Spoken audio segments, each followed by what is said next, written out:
North is known. I mean, it's no longer, there's no question about it. Food comes from there. Talk about tomatoes. Every part of the North has something. But at the end of the day, post-harvest losses, about 50% of that is lost. Value chain, adding value to that, preservation and storage, those things seem not to be getting enough attention. As a government, do you worry about this? Do you do anything about this? Sure. Well, good evening, viewers, once again. You know, we're celebrating the 64th anniversary of the country as a nation today. And you'll be shocked, in the 60s, agriculture contributed as high as 57% to the country's GDP and over 75% of the country's foreign exchange earnings. So where are we today? And the reason is simple. The suffering, the economic stress is simply because we abandoned agriculture. And as we are now, as a strategy for recovery, what we need to do is to really refocus, which I believe the government is taking the right steps, by refocusing on agriculture. Because once productivity grows there, is the only way, because you need, first of all, to ensure food security. Food sufficiency is key. Without it, I mean, the stress will be enormous, which we all are feeling right now. And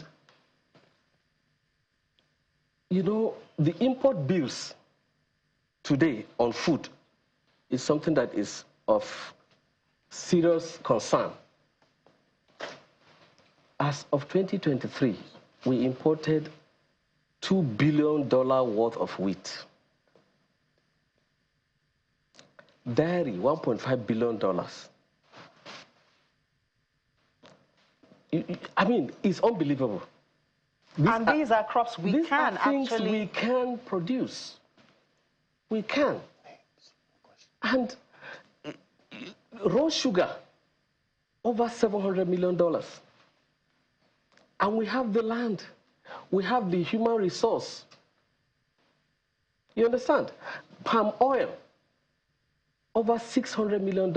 So, Commissioner, what stops us from, I mean, we have the land, we have the climate, we have the good weather, we have the soil. What's stopping us? That is why the only way out is for us to refocus, because we have the population, a very youthful population, over 200 million Nigerians now. So even to feed ourselves is an issue. So as a state, I will tell you confidently that Kaduna today, we are leading in maize production. We're leading in ginger. We're leading in tomatoes. Kellogg's is in Lagos, but 90% of what, I mean, the source of their raw materials, the maize, is from Kaduna State. You understand?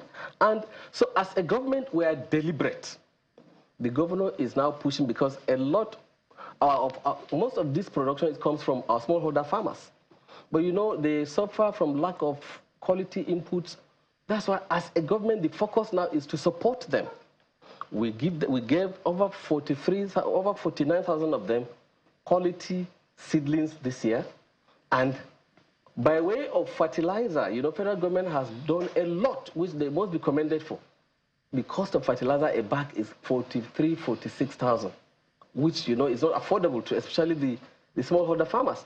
So with the support of federal government, and then as a state, we also boosted, 15,000 metric tons of fertilizer was distributed to smallholder farmers. 120,000 smallholder farmers benefited from 2 bags each from the state. What's the reason? We want to boost productivity. We want to boost production. And once you lower the cost of input, they will be encouraged to go back to farm. And that's the only way out. And look at it, cocoa. Nigeria as I mean, it's so sad that while we export almost about 400 billion worth of cocoa as of the second quarter of this year. What is shocking is that how much are we really making? Yeah, so that's where from the value value, chain. exactly. So value addition is one critical area that we must focus on. Typically, Germany in the year 2021 imported over about $759 million worth of cocoa beans. Well, the same year, they exported $5.5 billion worth of chocolates. For us, we benefit from less than 10% of the value. So what we need to do as a people, deliberate, is that we must add value. In the Southwest, that is a mainstay here. We must add value. When we do that, we tend to gain a lot. At least by adding value, we will at least have 3 times what we used to get right now. And those are the things that put pressure on the Nigeria's currency. You see Naira devaluing by the day. We have no reason importing all those things. Wheat, rice, and at least for rice now, we can beat our chest and say, yes, we can feed ourselves. But then, but we still have imported rice in Nigeria. Just observed, paddy is now an issue. And so we still have imported rice in the country, in circulation. Because, you know, when we rely on rain-fed agriculture, it's a problem.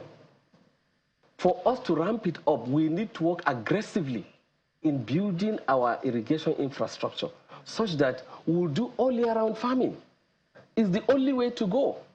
Over 200 million Nigerians, it's a huge population to feed. If we can focus on that, which means whatever we do during the rain-fed dry season, we can even try and make effort to do 50% of what we get during the that will be a huge boost in the productivity and then perhaps prosperity and livelihoods of our farmers. That's the only way. We would also like to hear from you on dealing with post-harvest losses. It's a major one. Yes. So even when we boost the production... Yes, to address that, you know, as a state, we have about close to 200 warehouses, but a lot of them in state of dilapidation. That's why this year we went into partnership with private sector, Star Agric, India. And what we hope to achieve here is, one, they will upgrade the warehouses.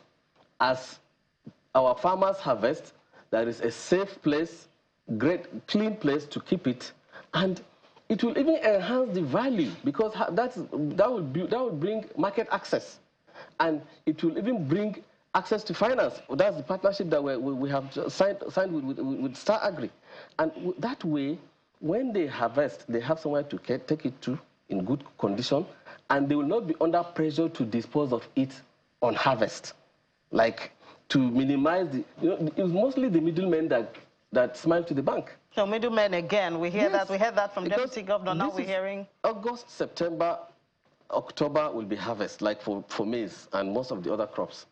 The middlemen will come and mop up. 3-4 months down the line, they will be making over 100% when the farmers don't get the real value. So with this partnership, what we hope to achieve is, you know, to provide proper warehousing, where warehouse receipt system will come into play. As a farmer on harvest, you can take your produce to a safe warehouse, and when you keep it there, you'll be issued receipts, which you can go and access financing of whatever percentage of it from a bank. All right.